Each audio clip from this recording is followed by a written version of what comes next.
Abraham George, un Yupik Esquimau, de l'Alaska. J'ai été escorte dans le monde des esprits par la lumière la plus brillante. En 2005, Abraham Hipley George de l'Alaska a été mortellement blessé dans un terrible accident, alors qu'il se rendait à un hôpital dans l'orage. Les ambulanciers paramédicaux l'ont ressuscité, mais Hipley avait déjà quitté son corps. Le Seigneur Jésus l'a rencontré et l'a emmené au ciel pour voir des gens qui l'avaient servi fidèlement. Puis Jésus l'a emmené en enfer, où il a vu le tourment des non-sauvés. Voici le témoignage. 29 novembre 2005, je me suis réveillé ce matin-là et j'ai pris un café. Cela semblait être une journée normale, rien ne semblait hors de l'ordinaire. Après le déjeuner, j'ai préparé ma motoneige et mon traîneau et j'ai décollé. J'ai un traîneau de transport de bois spécial que j'ai fabriqué. En chemin, j'ai rencontré 2 frères du village qui m'ont dit qu'ils allaient également transporter du bois. Mais avant de nous rendre dans la forêt boisée, nous avons d'abord fumé de la marijuana et nous nous sommes défoncés. Une fois arrivés dans notre région, nous avons commencé à couper des arbres, et bientôt nous les avons rassemblés pour les charger. J'ai demandé au plus jeune des 2 frères s'il voulait courir jusqu'à Dillingham, car c'était tout près, de m'acheter une bouteille d'alcool. Il a accepté et je lui ai donné de l'argent. Nous avons suivi le sentier pour rentrer chez nous et sommes arrivés à l'une des criques. J'ai descendu le talus de ce ruisseau. En descendant, ma motoneige s'est brusquement arrêtée. Le ski droit avait glissé sous une branche renversée en forme de U qui était suffisamment solide pour arrêter la motoneige soudainement. J'ai rapidement regardé derrière moi.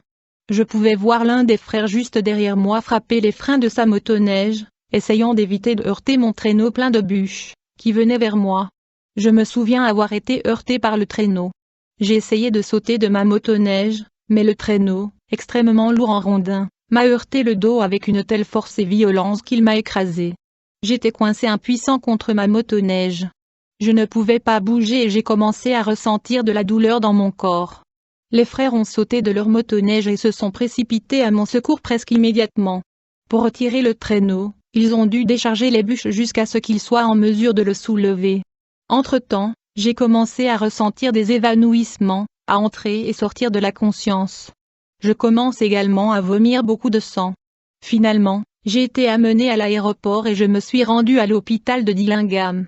Les médecins m'ont passé au rayon X et je pouvais les entendre parler. Ils ont dit, il va mourir de ses blessures avant l'arrivée de l'évacuation médicale.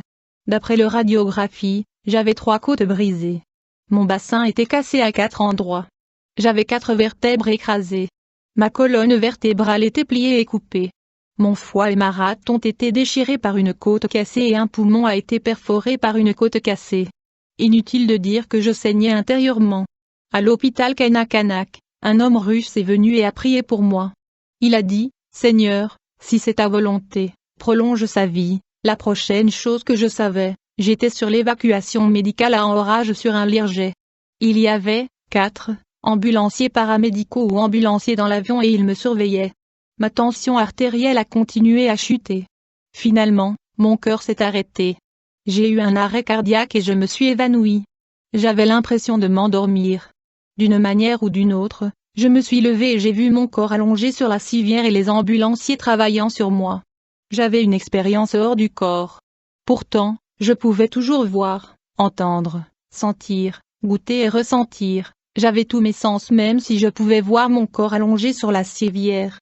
Je pouvais les voir en utilisant ce que je pensais être des câbles de démarrage de batterie sur moi, et je pouvais voir mon corps et ma poitrine se lever lorsqu'ils l'utilisaient sur moi. Mais l'écran du moniteur cardiaque n'affichait qu'une ligne plate. Le défibrillateur n'a pas fonctionné, je n'ai pas répondu.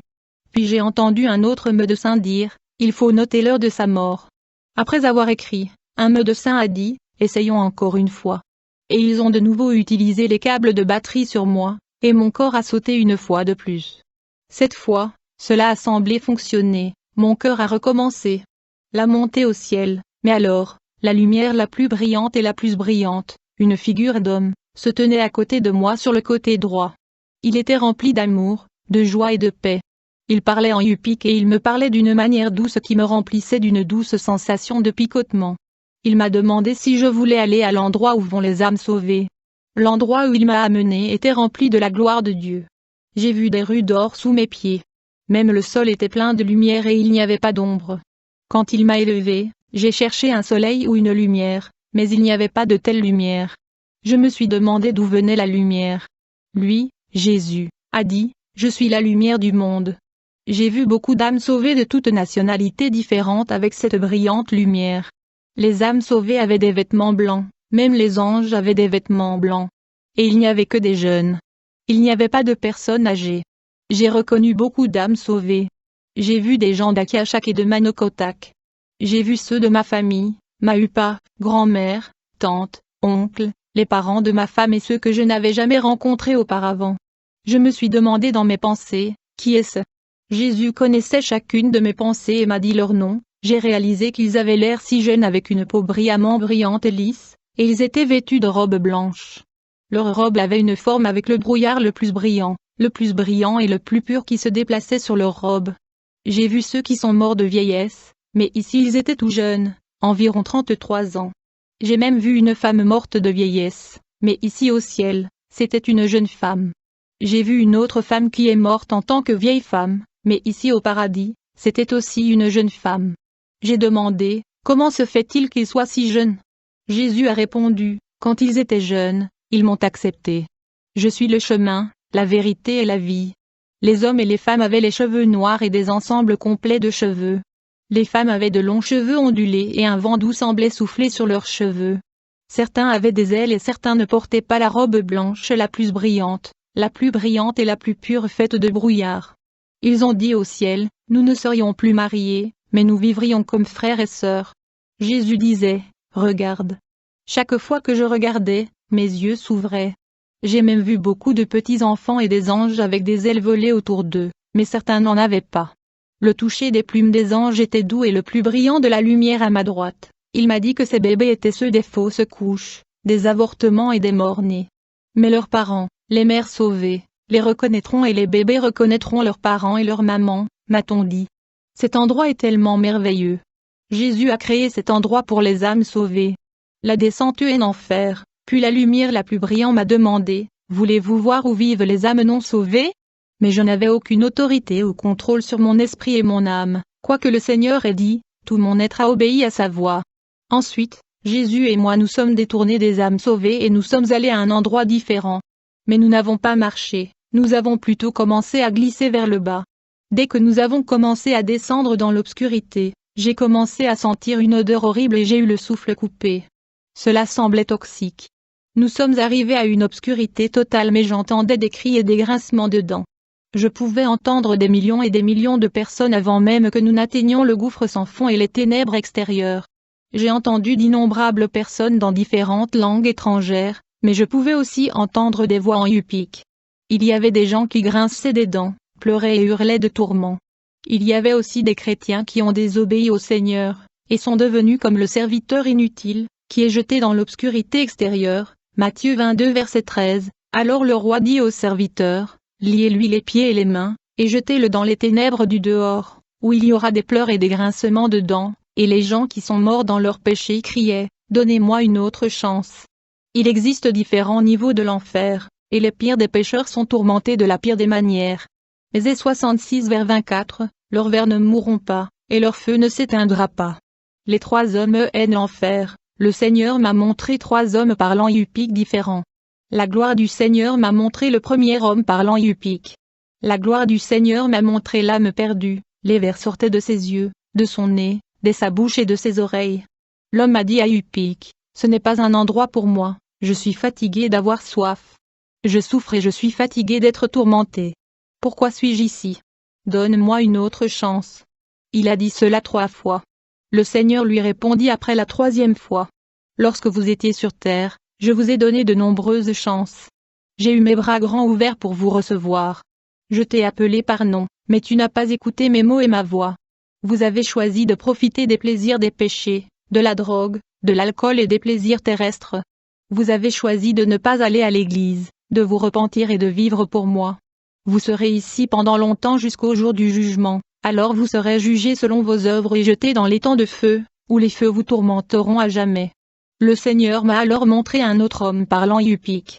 La gloire du Seigneur m'a montré l'âme perdue, et des vers sortaient de ses yeux, de son nez, de sa bouche et de ses oreilles. L'homme a dit, ne me regarde pas, Ne m'approche pas, j'ai honte de moi. Ce n'est pas un endroit pour moi. Je suis fatigué d'avoir soif, je souffre, fatigué d'être tourmenté. Pourquoi suis-je ici? Donne-moi une autre chance. Il a dit cela 3 fois. Le Seigneur lui répondit après la 3e fois. Quand vous étiez sur terre, vous buviez de l'alcool. Avant que votre temps ne vienne, et avant que vous ne vous repentiez et ne veniez à moi pour être mon serviteur, vous vous êtes suicidé, vous vous êtes suicidé. Vous avez pris votre vie qui ne vous appartenait pas, vous m'avez trompé en vous suicidant. Vous serez ici pour toujours jusqu'au jour du jugement, puis vous serez jeté dans les temps de feu où les feux vous tourmenteront pour toujours. Il y avait beaucoup de gens en enfer, beaucoup d'âmes, ils étaient tous trop tard et sans Jésus. Le Seigneur m'a montré un 3e homme Upique, qui était un prédicateur. La gloire du Seigneur m'a montré l'âme perdue, et des vers sortaient de ses yeux, de son nez, de sa bouche et de ses oreilles. L'homme a dit, ce n'est pas un endroit pour moi, je suis fatigué d'avoir soif, je souffre, fatigué d'être tourmenté. Pourquoi suis-je ici? Donne-moi une autre chance. J'ai servi le Seigneur et exercé un ministère en tant que prédicateur toute ma vie. Pourquoi suis-je ici? Il a dit cela 3 fois. Le Seigneur a répondu après la 3e fois. Vous avez raison quand vous avez dit que vous m'avez servi toute votre vie sur terre, mais vous avez détesté une personne et quand vous avez détesté cette personne, vous m'avez détesté. Vous serez ici pour toujours jusqu'au jour du jugement, puis vous serez jetés dans les temps de feu qui vous tourmenteront pour toujours. Matthieu 6, 14-15 dit, car si vous pardonnez aux hommes leurs fautes, votre Père céleste vous pardonnera aussi. Mais si vous ne pardonnez pas aux hommes leurs offenses, votre Père ne vous pardonnera pas non plus vos offenses. Matthieu 23 verset 13 dit aussi, alors le roi dit aux serviteurs, attachez-le pieds et mains, et jetez-le dehors dans les ténèbres extérieures, où il y aura des pleurs et des grincements de dents. Puis, pendant que nous étions en enfer, le Seigneur m'a montré des âmes qui tombaient. Ces gens n'avaient pas Jésus. Ceux qui meurent, s'endorment, sans Jésus se réveilleront en enfer. Même en ce moment même, au moment où nous parlons, les gens tombent en enfer. Ces vers en enfer ne mourront jamais. Les vers sont là en ce moment et sur ces pauvres âmes. Au bout d'un moment, dans mon esprit, j'ai dit que je ne voulais plus rester en enfer. J'avais peur et peur. J'ai pensé, vais-je être ici aussi? Vais-je être coincé ici aussi? Vais-je passer l'éternité ici?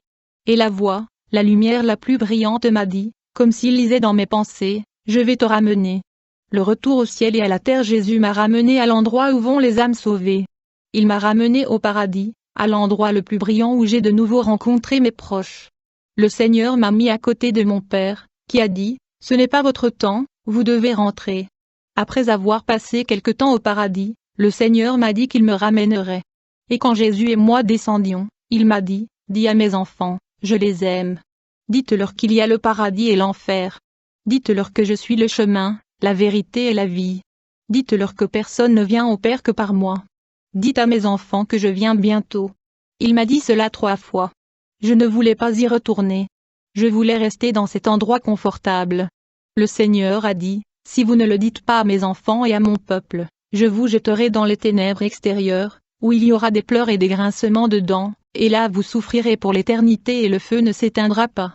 Dites à mon peuple et à mes enfants que le ciel et l'enfer sont si réels. Quand il a dit cela, j'ai eu peur et cela m'a donné des frissons. Quand il m'a ramené, j'ai dit que je ne savais pas comment parler devant les gens. Jésus a dit, je vous emmènerai dans des endroits où vous n'êtes jamais allés. Je vous aiderai lorsque vous parlerez du paradis et de l'enfer. Ceux qui sont remplis de l'esprit seront vos amis. Dites à mes enfants que je les aime. Dites-leur qu'il y a le paradis et l'enfer. Dites-leur que je suis le chemin, la vérité et la vie. Dites-leur qu'il n'y a pas de chemin vers le Père si ce n'est par Jésus. Alors que le Seigneur me rapprochait de mon corps, je pouvais voir les médecins débrancher les cordons de maintien de la vie de mon corps. Puis j'ai entendu de nombreuses voix d'anges chanter nuit silencieux de la plus belle manière que j'ai jamais entendue. Quand j'ai touché mon corps, je suis revenu à moi-même. Je n'entendais plus le chant. J'ai soudainement ressenti la douleur de mes blessures. Je pouvais sentir les tubes dans ma bouche et mon nez. J'allais dire à la lumière la plus brillante et la plus brillante à ma droite de me ramener au paradis, mais il était parti. Je voulais rester là où amour, joie et paix, et la lumière paisible, brillante et brillante, était et y restait. C'était le jour de Noël en 2005 et les médecins de l'Alaska Native Medical Santé débranchaient mon système de survie. Ils ont dit, il ne survivra pas. J'avais développé une pneumonie dans mon bon poumon, l'autre poumon était déchiré et inutile d'avoir été endommagé lors de l'accident, et cela mettait fin à ma vie. Ils ont laissé ma famille me voir pour la dernière fois. J'ai reçu les derniers ministères. J'ai appelé le nom du prédicateur et il est revenu. Il était content de me voir vivant. Puis de la fumée a commencé à tourbillonner autour de moi, et elle a tourbillonné dans ma chambre pendant 3 jours. L'Esprit du Seigneur, comme un brouillard brillant et la plus belle odeur, tournait au-dessus de mon lit. J'ai demandé aux médecins et aux infirmières qui s'occupaient de moi, pourquoi y a-t-il de la fumée? J'ai demandé s'il y avait un incendie. Ils ont dit qu'il n'y avait ni fumée ni incendie. Je suppose que seulement je le voyais. Chaque fois que je respirais cette fumée, je pouvais sentir la guérison se dérouler dans mon corps. J'ai ressenti un picotement qui a commencé au-dessus de ma tête, et avec le temps, ce picotement a commencé à voyager le long de mon corps. Je pouvais sentir les os se bouger dans mon corps. J'entendais des bruits pendant que les os se remettaient en place. J'ai commencé à récupérer. Le 2e jour, les médecins ont apporté une radiographie portable dans ma chambre et m'ont réexaminé. Ils ont vu les os guéris et n'ont pas pu trouver les blessures. Ils ont cherché l'entaille dans mon foie et ne l'ont pas trouvé. Les médecins ont crié fort leur incrédulité en disant « Cela ne peut pas être ». Ensuite, ils m'ont amené à la thérapie physique et ils m'ont laissé marcher. J'ai marché seul et j'ai loué Dieu. Le 3e jour de mon réveil, toute la douleur avait disparu de mon corps. C'était le 27 décembre 2005. Les médecins m'ont alors libéré, car il n'y avait plus rien de mal avec moi. Le Seigneur Jésus-Christ a guéri toutes mes blessures. J'ai raconté aux médecins et aux infirmières ce que j'avais vécu et ils ont dit, c'est réel. Il est temps de changer nos vies. Ministère. Depuis son rétablissement, Abraham George a voyagé dans de nombreux endroits pour témoigner du Seigneur Jésus-Christ et du merveilleux miracle de guérison que Dieu lui a conféré. Au cours de son témoignage, des signes et des prodiges ont suivi Abraham, tout comme des signes et des prodiges ont suivi les apôtres de Jésus et d'autres qui ont donné leur vie à Jésus et ont témoigné de lui. Abraham dit, le monde ne va pas mieux. Même le temps est des derniers jours. Tous les messages que Jésus m'a donnés sont bibliques. Quand je lis la Bible, je vois ce que le Seigneur me disait. Mettez-vous d'accord avec Dieu. Faites de Jésus-Christ votre Seigneur et Sauveur. Prenez votre croix et suivez-le. Il y a un paradis à gagner et un enfer à éviter.